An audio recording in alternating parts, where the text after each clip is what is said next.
Hello guys, what's up? Good evening dyan.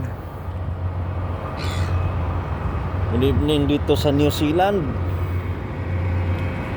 Good evening to all Filipino out here in New Zealand and the Philippines. Good evening as well. Dito ako ngayon guys, malapit sa dagat. Kita nyo guys, may barko dito sa katabi namin.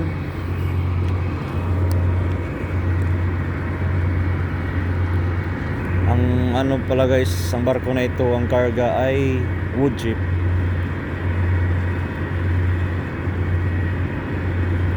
Laki ng barko.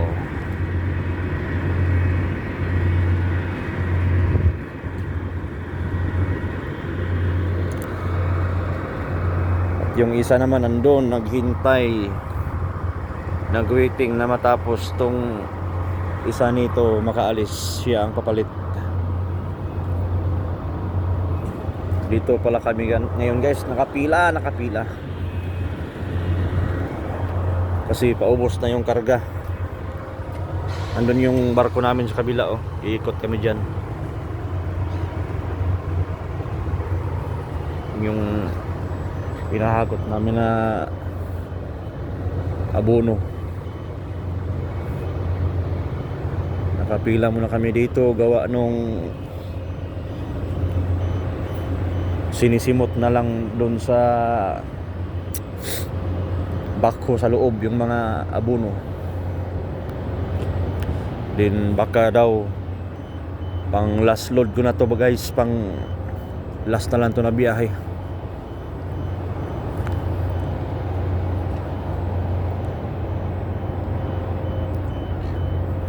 Pang last na lang na biyahe at magpangumaga na ako ulit, balik na naman sa laging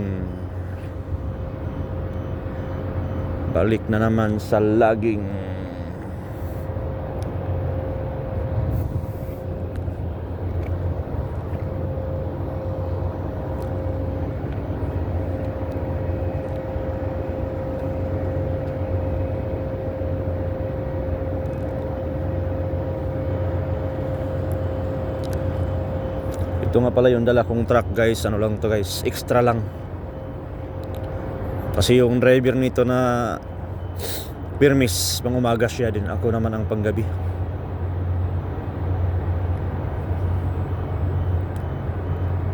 Gawa lang ng tuloy-tuloy yung hakot ng palm kernel. Pero ngayon matapos na to, wala na.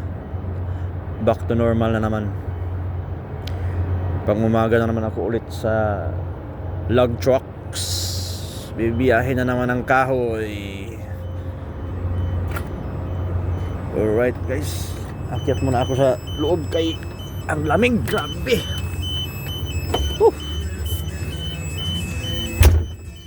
Grabe ang lamig guys.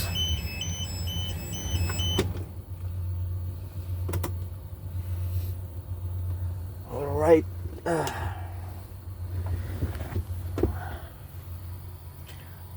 Pinatay ko muna yung makina kasi maingay at saka konsumo sa diesel.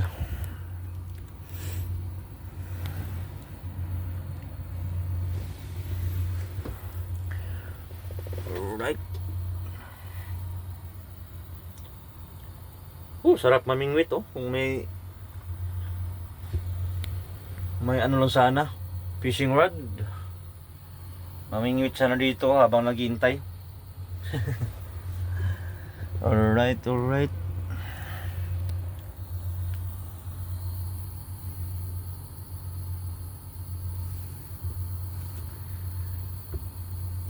guys, bye bye.